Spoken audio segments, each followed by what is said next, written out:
o grande expediente dela. Então, eu passo agora para o nosso próximo deputado, orador do grande expediente, deputado Adilton Saquete, do PSB do Mato Grosso, que falará pelo tempo regimental de 25 minutos.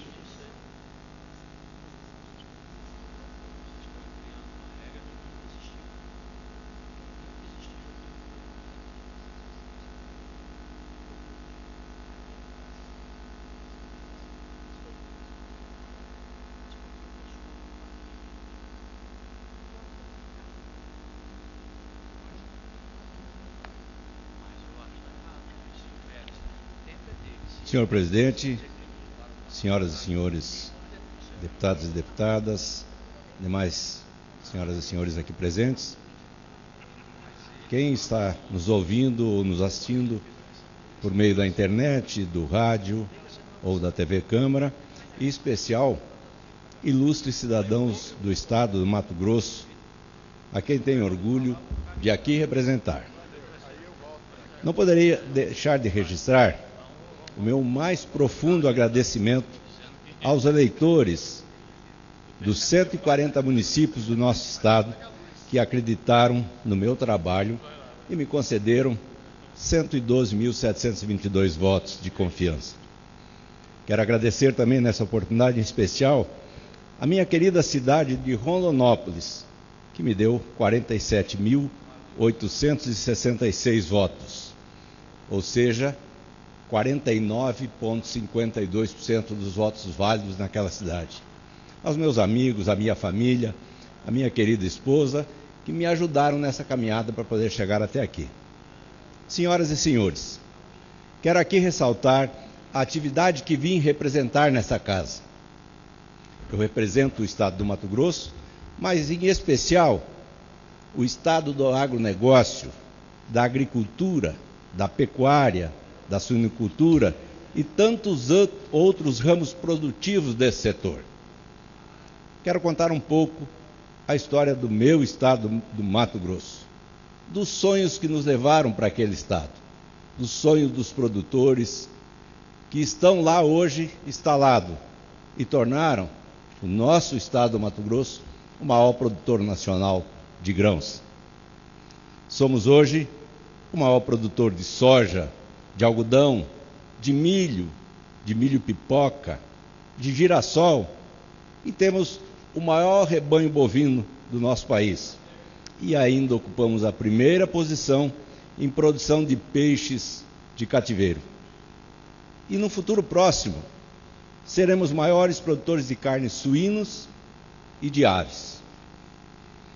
Tenho essa convicção devido à nossa fartura de proteína vegetal, condição fundamental para a produção de carnes. Senhor presidente, Mato Grosso foi um estado que se transformou muito rápido.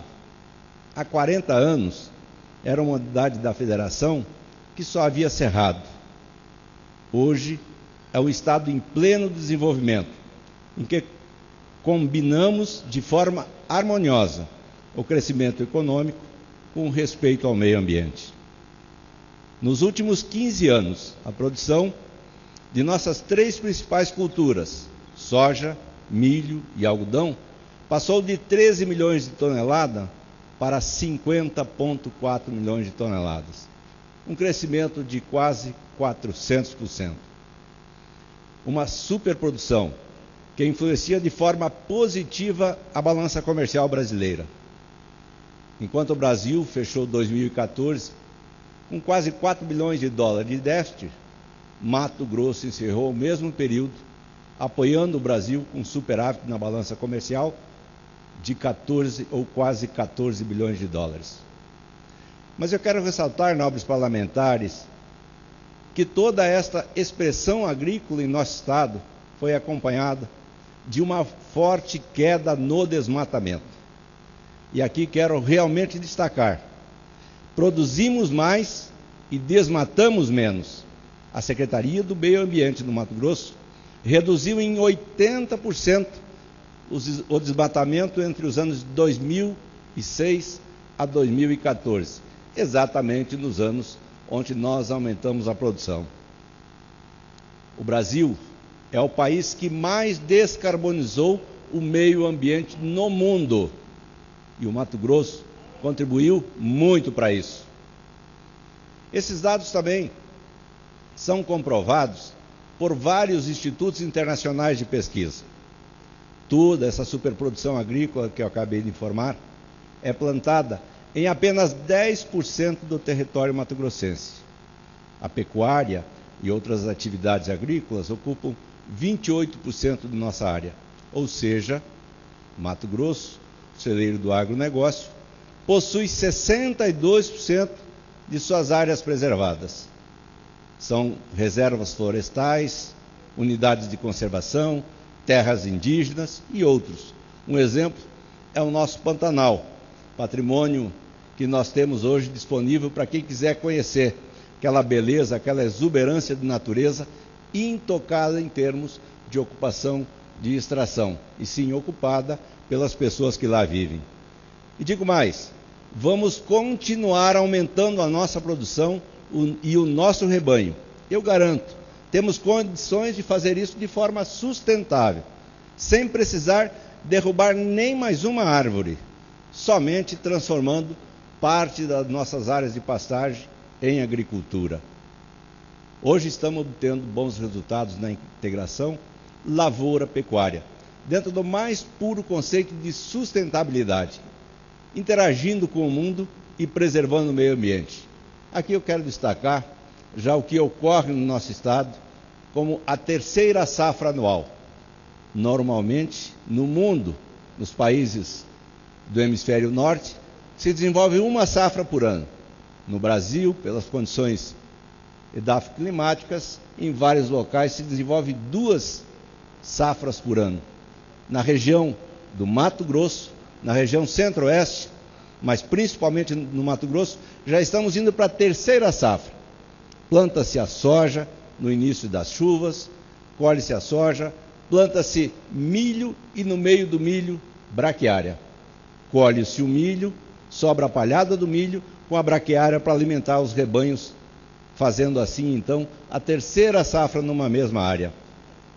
Há muito tempo os produtores rurais de pequeno e de grande porte vêm cumprindo sua parte dentro de um processo de responsabilidade social. Mesmo assim, ainda somos considerados o patinho feio da história. Isso não é justo. Se nos últimos 10 anos a qualidade de vida melhorou nas cidades, também foi graças ao desenvolvimento obtido no campo. E aqui eu quero convidar quem não conhece o Mato Grosso, vá lá conhecer, vá lá ver o que acontece em cidades como Lucas do Rio Verde, Sapezal, Nova Mutum, Campo Verde, Primavera do Leste, e agora uma série de outras cidades que começam a se desenvolver. E claro, como diz o Xerim, nosso companheiro deputado, cheio de gaúchos, gaúchos sim, que acreditaram naquele estado, gaúchos, paranaenses, catarinenses, paulistas, mineiros, nordestinos, gente do Brasil inteiro, que largou suas famílias e foram para lá, acreditaram naquele estado, viveram muitas dificuldades, quantas e quantas noites dormiram nas estradas, sem condições de trafegabilidade, para poder chegar no lugar que eles sonharam.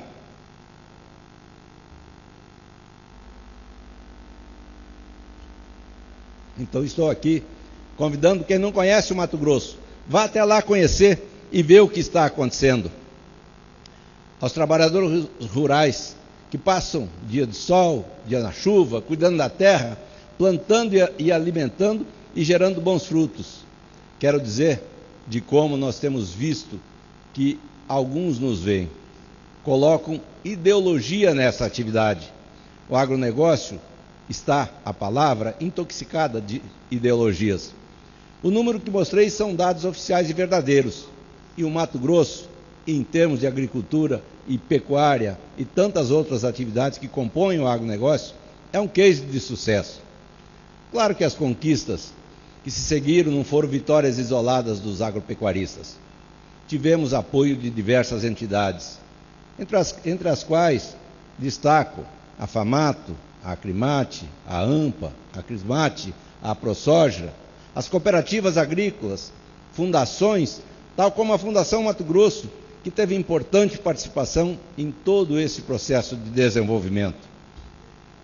Com dinheiro da iniciativa privada, parceria com a Embrapa, conseguimos avançar nessa nova fronteira agrícola. Resolvemos problemas sérios de doenças que afetaram a soja, como o cancro da haste, que afetaram o algodão, como a doença azul, e muitas outras doenças que foram superadas com trabalho e dedicação dos pesquisadores. E se hoje o nosso algodão é reconhecido em nível internacional, também devemos muito a essa parceria. Na década de 80, produzimos um dos piores algodões do mundo. Nós éramos o segundo maior exportador de fibra, sempre de baixa qualidade. E graças a essas parcerias, nos transformamos em um dos maiores exportadores de algodão do mundo e fibra com qualidade. Senhoras e senhores, eu não posso falar da evolução do algodão sem ressaltar a importância de uma pessoa que nos deixou há exatamente, no dia de hoje, 13 dias, dia 16 de julho, o senhor Olacir de Moraes. Quero externar aqui minhas homenagens a esse homem.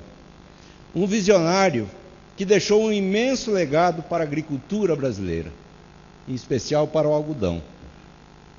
Com esta iniciativa visionária, Olacir de Moraes investiu em pesquisa, recursos próprios, fez parceria com a Embrapa, desenvolveu as primeiras variedades adaptadas à soja e desenvolveu a variedade CNPA ITA 90, desenvolvida pelo Centro Nacional de Pesquisa de Algodão, da Embrapa, por toda a sua equipe. Aqui quero destacar o professor Eleuso, que trabalhou muito nesse projeto e deu vida ao algodão brasileiro.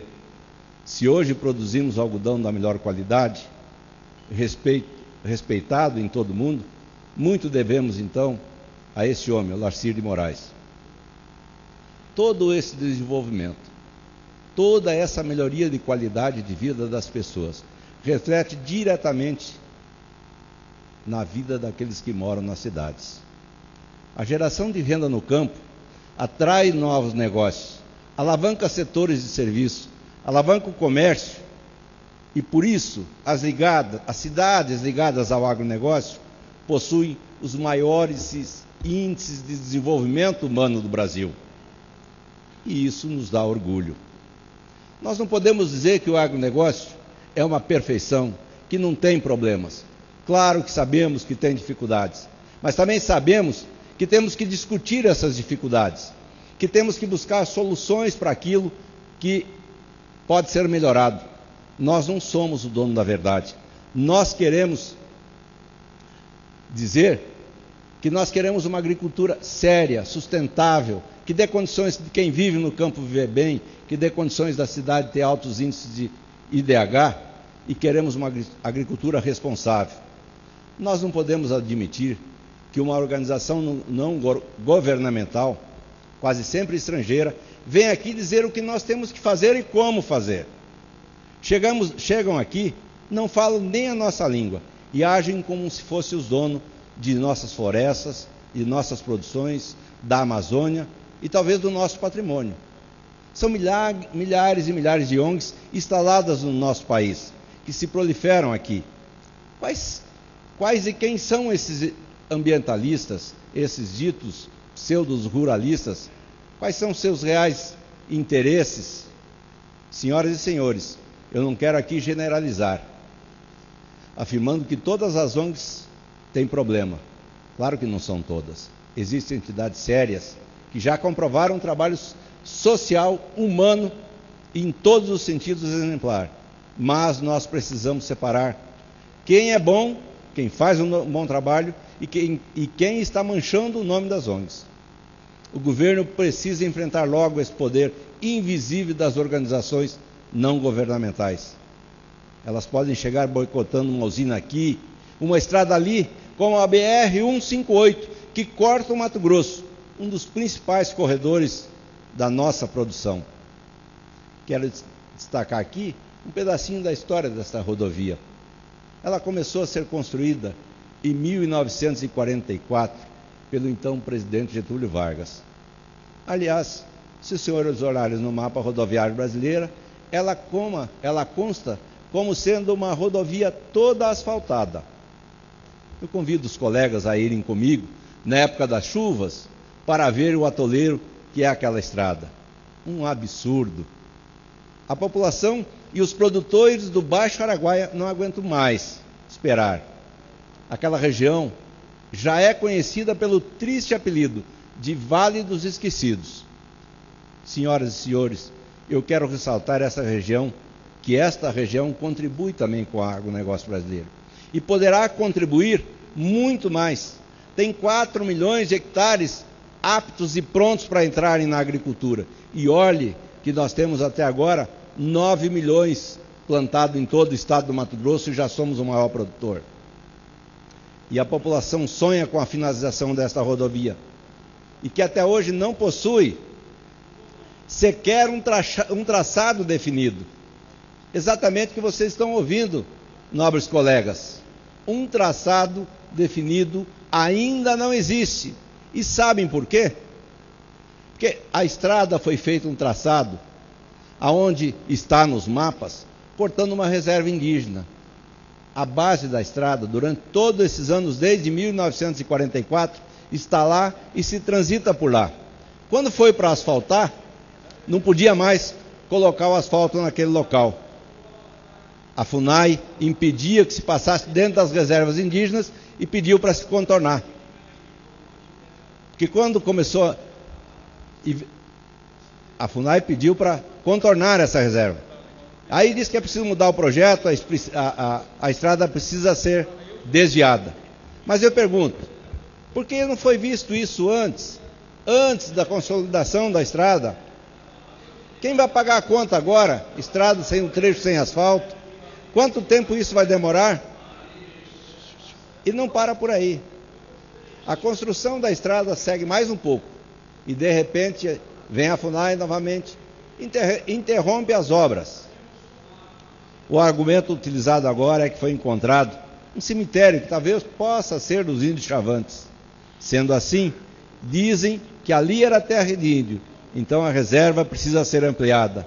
Resultado, preciso fazer um novo projeto da BR-158, incluindo o desvio de mais de 100 quilômetros, para que se decida se é ou não território indígena.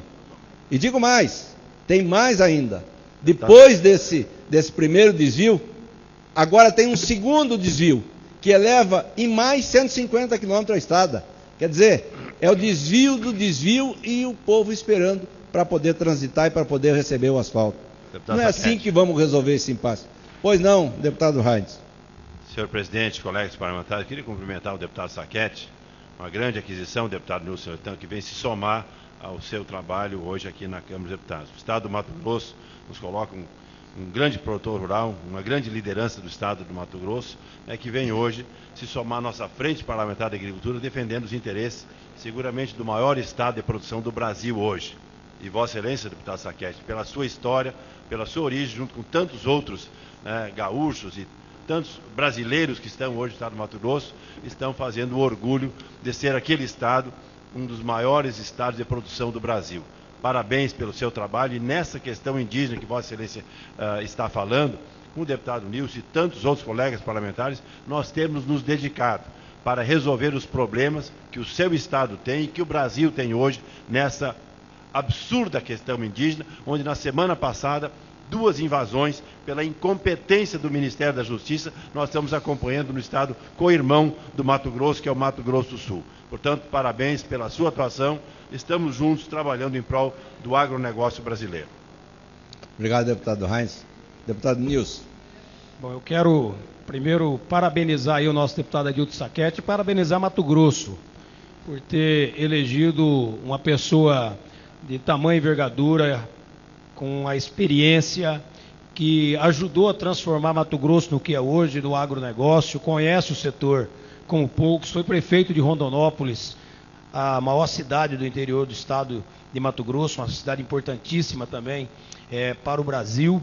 E eu acho, deputado Adilto, que a sua chegada aqui na Câmara Federal melhorou ainda mais essa bancada, vai fazer com que Mato Grosso, que está passando por momentos difíceis, devido ao governo anterior ter deixado aí um saldo extremamente negativo para o seu sucessor, mas que a Câmara Federal e essa bancada que está se unindo cada vez mais, vem trabalhando para melhorar o nosso Estado. E você já é uma revelação, está com aqui 6 meses de mandato no Congresso Nacional, não tinha ainda experimentado o Legislativo e já chegou mostrando para que veio.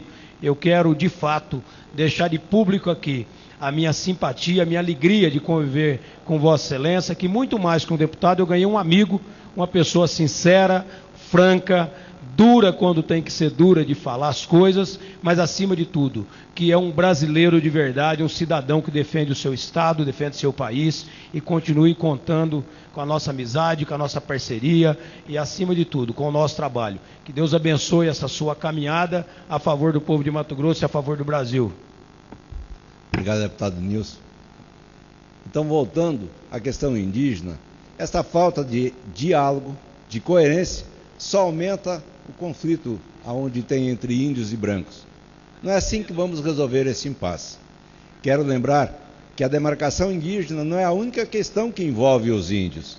Existem outros fatos muito mais graves, que vão além do tamanho da área das aldeias.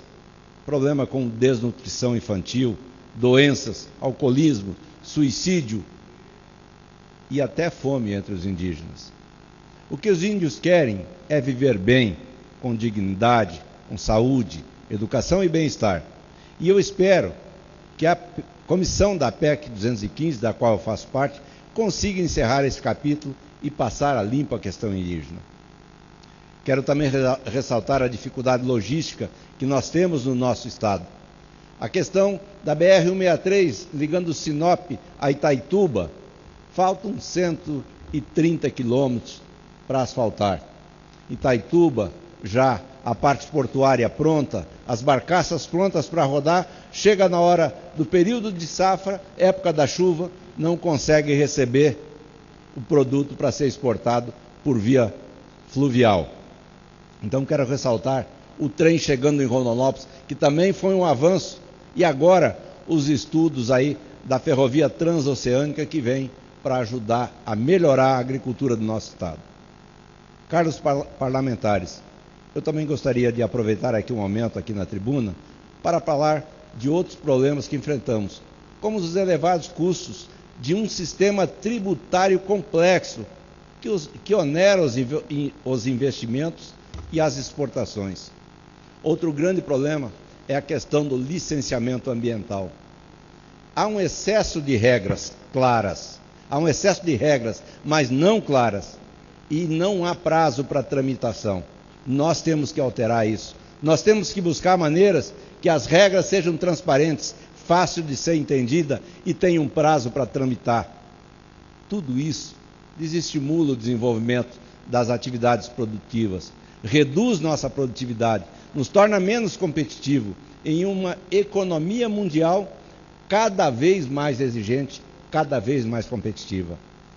É sempre bom lembrar que somente o crescimento da produtividade permitirá a sustentabilidade do aumento dos salários, do emprego.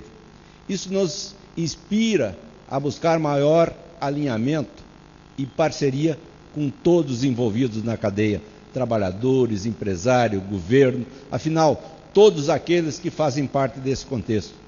E por falar em trabalhadores, também existe um assunto muito importante que eu gostaria de abordar aqui. Senhoras e senhores, a nossa legislação trabalhista precisa ser revista. As leis trabalhistas atuais aplicam as mesmas regras para os trabalhadores urbanos e rurais, porém existe uma diferença muito grande, como por exemplo, intempéries climáticas. É impossível trabalhar durante a chuva, como também não podemos expor o trabalhador ao sol escaldante. O Poder Judiciário precisa estar mais próximo do campo para conhecer a realidade. O projeto de lei da terceirização aprovado nesta casa e que foi alvo de críticas das classes sindicais e da base governista, pode trazer um avanço nesse sentido. Apenas uma pequena parte dos produtores rurais possuem recursos e condições para ter empregados e máquinas para atender o aumento da demanda quando chega o período da colheita. Muitos precisam recorrer a contratos terceirizados. Muita coisa ainda precisa ser feita para melhorar a legislação trabalhista. Os direitos dos trabalhadores precisam ser preservados, sim, mas os produtores rurais não podem continuar reféns de um sistema ultrapassado. Com muito trabalho, dedicação, foco, pretendo lutar pelo direito desses trabalhadores, pelo direito daqueles que são responsáveis pela riqueza desse país. Essa é a Casa de Leis. É fundamental nesse processo, nessa transformação, o Brasil precisa sofrer para eliminar entraves e gargalos que prejudicam o seu crescimento socioeconômico. Antes de encerrar, gostaria de dizer que os produtores de Mato Grosso já estão pensando como vai ser a agricultura que queremos para os próximos 10 anos. Esse assunto será tema de um circuito que percorrerá todo o estado, organizado pela AproSoja, Associação dos Produtores de Soja do nosso estado, que terá início dia 9 de junho. Vamos fazer uma avaliação do sucesso, das oportunidades de melhoria desses últimos 10 anos, mas já estamos de olho no futuro. E tenho certeza que no setor do agronegócio ele será muito promissor. É o que eu tinha para dizer. Muito obrigado, senhor presidente. Obrigado,